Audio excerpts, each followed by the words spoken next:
It all began in the year 1881, when legends still walked the earth on two legs and left behind mysteries that could haunt a territory for generations. In the rough frontier town of Mesquite Springs, Texas, where the desert met the Badlands, and decent folks kept one eye on the horizon and one hand on their guns, there lived a young ranch hand named Elias Colt. 24 years old, sun-darkened and lean, Elias was known for two things: his way with horses and the quiet loneliness that followed him like a shadow ever since his father had been killed in a stagecoach robbery 3 years prior. Elias worked at the Double Creek Ranch, breaking mustangs and mending fences, saving every dollar he earned toward buying his own piece of land someday. It wasn't much of a dream, but it was his, and he held on to it like a drowning man holds on to driftwood. Everything changed the day a ghost walked into town on 4 legs. It was late afternoon when the palomino appeared, golden as sunset, moving down Main Street like he owned it, and every soul in Mesquite Springs recognized that horse instantly, because he'd been in wanted posters for 5 years alongside the most notorious outlaw in 3 territories.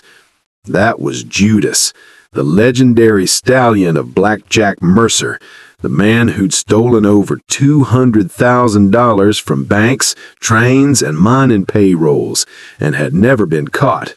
Until 6 weeks ago, when a posse had finally gunned him down in the canyon country north of El Paso.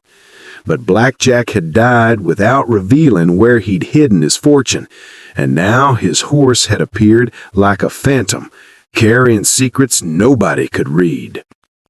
The town erupted. Within minutes, 20 men surrounded the palomino in the street, hands reaching for his reins, voices raised in argument about who had the right to claim him. Sheriff Wade Garrison fired a shot into the air to restore order, his weathered face grim with authority. "This horse is evidence in a federal case," the sheriff announced. "He stays in my custody until the marshal arrives from Austin." But everyone knew what that really meant. The horse was the key to Black Jack's treasure, and whoever could decipher the clues he carried would become wealthy beyond imagination. Elias watched from the porch of the general store, something stirring in his chest that felt like recognition. He'd been there the day his father's stagecoach was robbed. He'd been 12 years old, hiding in the luggage compartment, listening to the gunfire. He'd heard Black Jack Mercer's voice giving orders, and had watched through a crack in the wood as his father was shot down for refusing to open the strongbox fast enough.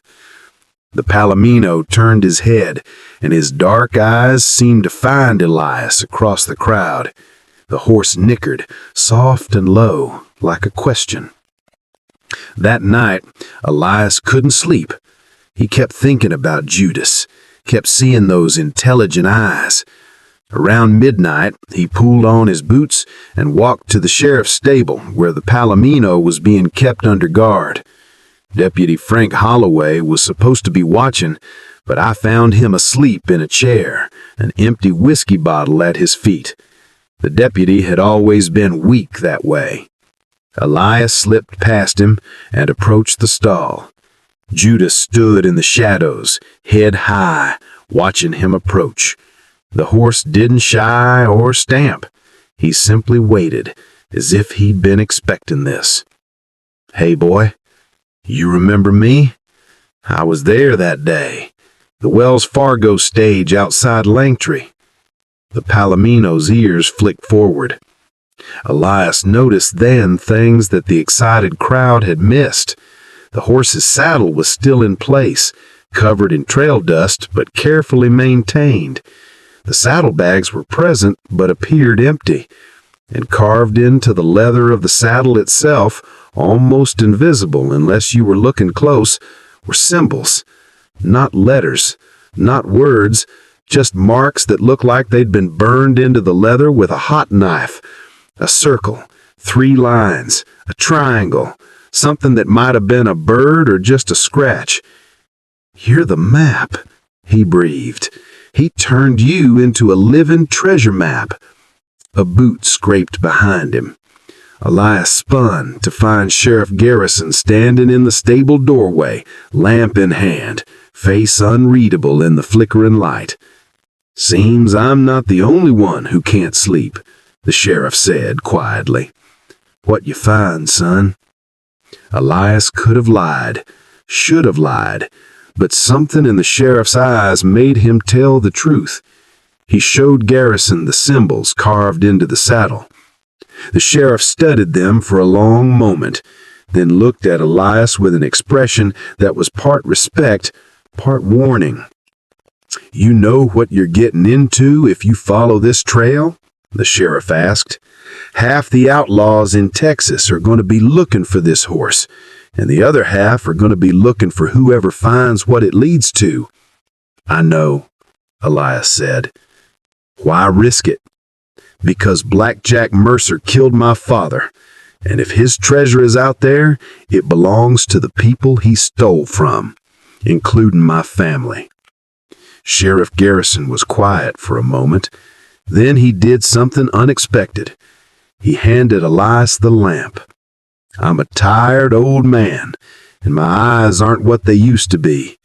If I fell asleep for, say, 3 hours and someone borrowed this horse to follow a hunch, well, I suppose I couldn't be blamed for that." Elias stared at him. "You would—" "Because I was there too, the day your daddy died. I was riding shotgun on that stage, and I've carried the guilt of surviving when he didn't for 12 years. He turned toward the door. "3 hours, son. After that, I have to do my job." Elias saddled Judas with hands that trembled slightly from adrenaline and fear and something that might have been hope. The palomino stood patient as stone, as if he understood what was about to happen. They rode out of Mesquite Springs under a moon so bright it cast shadows, heading north into the Badlands. Elias had no idea where he was going, only that the horse seemed to know. Every time Elias gave him his head, Judas chose a direction with confidence, moving through the darkness like he'd traveled this path 1,000 times. By dawn, they'd covered 15 miles into country Elias had never seen, a landscape of twisted rock formations and dry arroyos where nothing grew except thorny mesquite and the occasional desperate cactus. Elias dismounted to rest the horse and examine the symbols on the saddle in daylight. The circle, the 3 lines, the triangle, the bird shape. He traced them with his finger, trying to think like an outlaw who'd been smart enough to evade the law for years. Then he looked up and froze. 100 yards ahead, rising from the desert floor like a broken tooth, was a rock formation shaped like a triangle. And perched on top of it, a buzzard sat motionless, its wings spread to catch the morning sun. The bird, the triangle.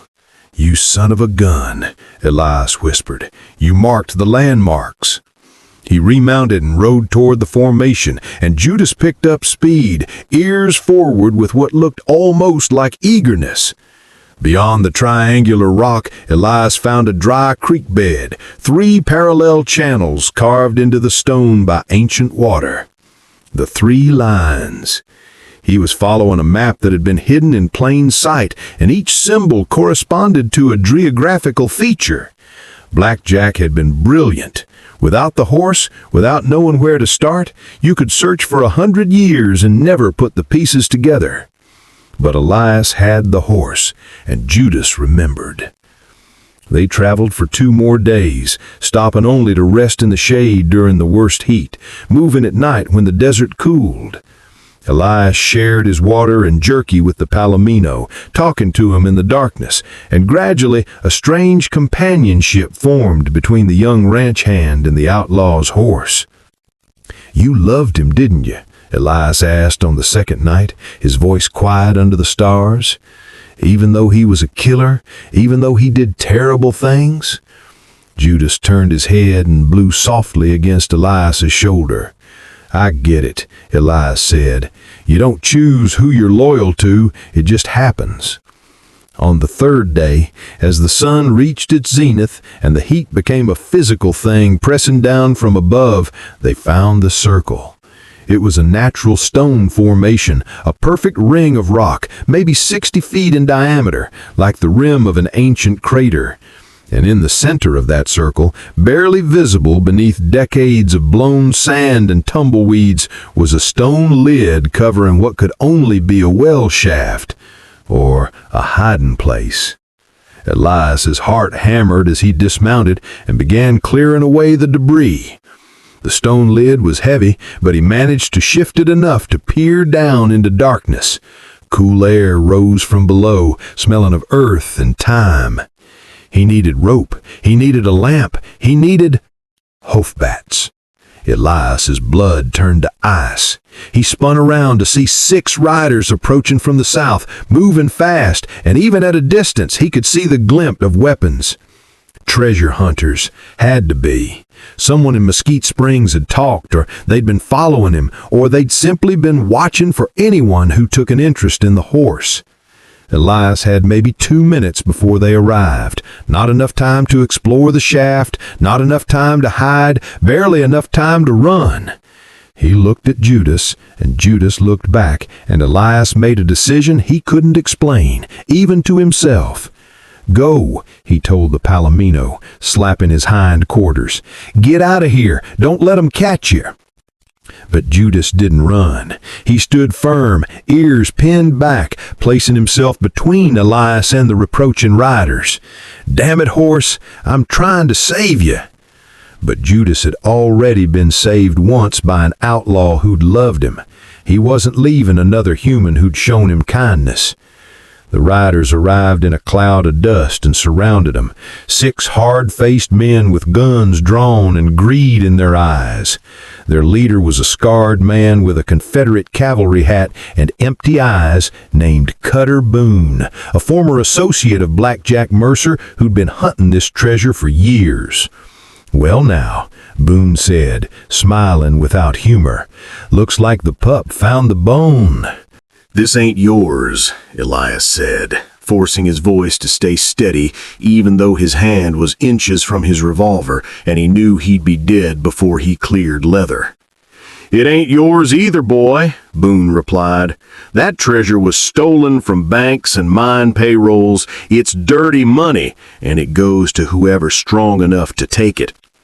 "Black Jack killed my father," Elias said. "That makes it mine by right of blood." Something flickered in Boone's eyes. Not sympathy, but perhaps recognition.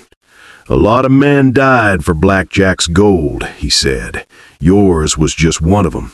Now step away from that shaft or join your daddy 6 feet under." Elias didn't move. The standoff stretched for 5 heartbeats. Then Judas did something extraordinary. The palomino reared up and struck out with his front hooves, not at the men, but at the ground beside the stone shaft, hammering the earth with focused intensity. "Shoot that damn horse!" one of Boone's men said, raising his rifle. "No!" Elias and Boone shouted simultaneously. But Judas kept striking the ground, and suddenly there was a crack, a rumble, and the earth gave way beneath the palomino's hooves. Not the stone-lined shaft Elias had uncovered, but a hidden cavity beside it, a false floor that had been cunningly concealed. Judas scrambled back as the ground collapsed, revealing a chamber below filled with metal boxes glinting in the sunlight. The strong boxes from a dozen robberies, the fortune of Black Jack Mercer. For one frozen moment, everyone simply stared. Then Boone's men surged forward, greed overwhelming caution, and in that instant of chaos, Elias saw his chance. He grabbed Judas's reins and swung into the saddle, driving his heels into Judas's flanks. Judas exploded into motion like he'd been born for this, like he remembered every desperate escape he'd ever made with Black Jack Mercer on his back. They burst through the ring of riders before anyone could react, hooves thundering across the stone circle. Gunfire erupted behind them. A bullet whined past Elias's ear. Another kicked up dust at Judas's hooves. But Judas didn't slow, didn't falter. He ran like the wind itself, stretching out into a gallop that seemed impossibly fast. Behind them, Boone was shouting orders, organizing pursuit, but his men were torn between chasing Elias and securing the treasure. The hesitation cost him precious seconds.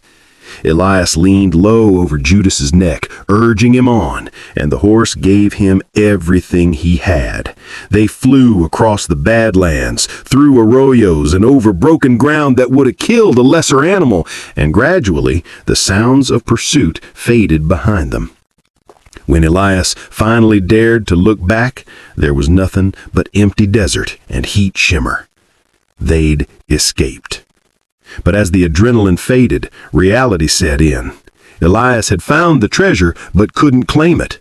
Boone and his men were there now, loading those strong boxes onto their horses. By the time Elias could return with the law, they'd be gone, vanished into Mexico or the territories, and the money would end up in the hands of other criminals. His father's death would never be answered for. The stolen money would end up in the hands of other criminals. Elias pulled Judas to a stop and sat there in the desert, defeat washing over him like a cold wave. Then he noticed something. Judas was looking back the way they'd come, ears forward, body tense, not with fear, but with anticipation.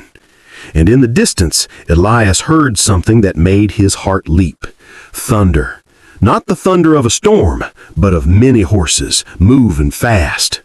Sheriff Garrison appeared over a rise, leading what looked like 30 riders, a hastily assembled posse from Mesquite Springs and the surrounding ranches. The old lawman must have followed Elias's trail, must have gathered men he trusted, must have been tracking him for days. The sheriff reined in beside Elias, breathing hard, his lined face split with a fierce grin.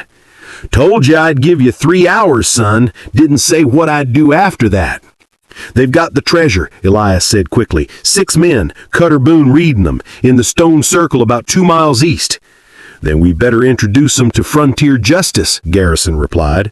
He turned to the posse. "Spread out, surround them, and boys, try to take them alive if you can, but don't die trying." The posse moved like a well-oiled machine, spreading out to encircle the stone circle. Elias rode with them, Judas still strong beneath them despite the hard run. When they arrived, Boone and his men were loading the last strong box onto a pack horse. They looked up to find themselves surrounded by 30 guns, with nowhere to run and no chance of winning a fight. Boone stared at Elias across the distance, and something like respect showed in his scarred face.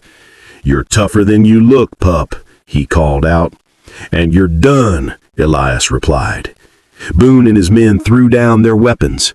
The posse moved in to secure them, and Sheriff Garrison dismounted beside the revealed chamber, looking down at the fortune that had cost so many lives. $200,000, maybe more, stolen from 16 different robberies over 5 years. He said quietly, turning to Elias. "You found it, son. That entitles you to a finder's fee under territorial law." "I don't want it," Elias said, surprising himself with the words. "I want it returned to the people it was stolen from, the banks, the mining companies, the families who lost their savings. That's what my father would have wanted." Garrison studied him for a long moment, and then nodded. "You're a better man than most, Elias." The journey back to Mesquite Springs took 5 days with the recovered treasure and the prisoners in tow.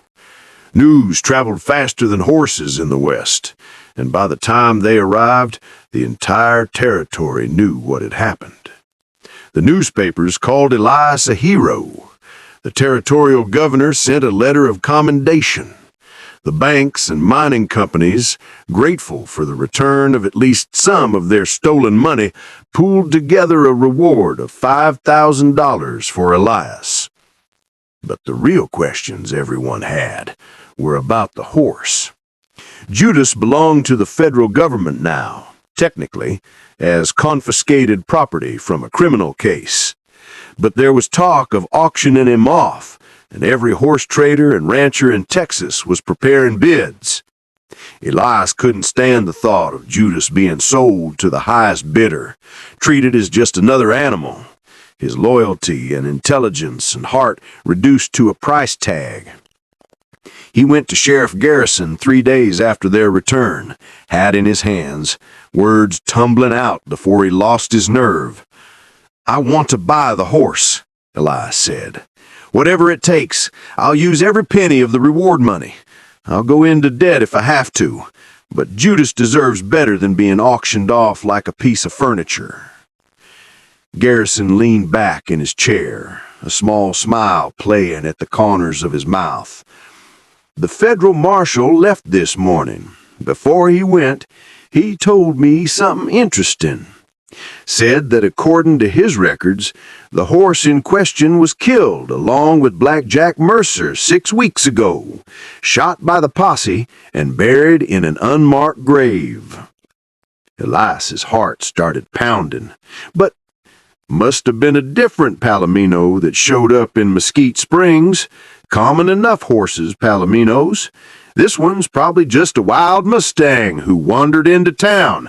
No brand, no owner, just a stray. Understanding dawned on Elias's face. "Of course," the sheriff said, standing up and stretching. "If someone wanted to claim a wild horse, they'd need to register him properly, pay a fee of, about $10, and provide proof they could care for the animal." Elias had the money in his hand before Garrison finished speaking. That evening, Elias led Judas out to the small piece of land he'd finally been able to buy with the reward money.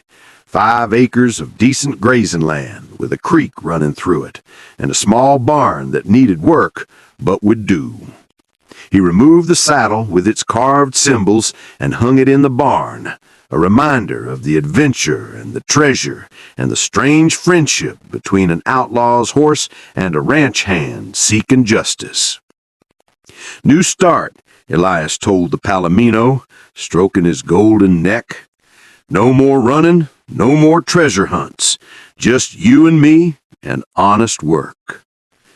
Judas blew softly against his chest, and I could have sworn the horse understood every word.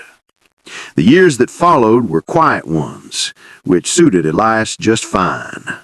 He built his ranch slowly, breeding horses that became known throughout Texas for their intelligence and loyalty. People said Elias Colt had a gift with animals, but those who knew him best understood it was simpler than that. He treated them with respect, like partners instead of property, and they responded with the kind of devotion you can't buy or force. Judas lived another 15 years, siring colts and fillies that carried his strength and heart into the next generation. He never lost his spirit or his sharp intelligence, though he seemed content to trade adventure for the peaceful rhythms of ranch life. The stolen money was returned to its rightful owners where possible. Some went to widows whose husbands had died in the robberies. Some went to small ranchers who'd lost everything. And a portion went to establishing a fund for families of lawmen killed in the line of duty. Elias's father's name was carved on a memorial in the Mesquite Springs Cemetery, along with the other victims of Black Jack Mercer's crimes. It wasn't a justice, exactly. The dead couldn't be brought back, but it was acknowledgment, and sometimes that was the closest thing to peace the frontier could offer. As for Cutter Boone and his men, they were tried and sentenced to hard labor in the territorial prison. Boone died 3 years into his sentence, killed in a fight over a card game, and nobody mourned him. Sheriff Wade Garrison retired at 65, satisfied that he'd finally balanced the scales for the stagecoach massacre that had haunted him for so long. He spent his last years fishing and telling stories on Elias's porch, a friend more than a lawman, a father figure to a young man who'd lost his own too soon. And sometimes on quiet evenings when the sun painted the Texas sky in shades of orange and gold, Elias would saddle Judas and they'd ride out into the desert together, not searching for anything, not running from anything, just two souls who'd found each other through tragedy and treasure and had chosen to stay. The frontier had a way of testing people, of revealing who they really were when everything else was stripped away. Elias Colt had passed that test by choosing honor over wealth, justice over revenge, and loyalty over profit. And the outlaw's horse had found at last a master worthy of his devotion. Now tell me, what would you have done if you'd found that treasure? Would you have returned it or kept it for yourself? Would you have risked everything for a horse that belonged to the man who killed your father? And where are you watching Whispering Frontier Love Tales from? If you enjoyed this frontier journey, please subscribe for more powerful Wild West stories where treasure, honor, and unexpected friendships collide under the endless Texas sky.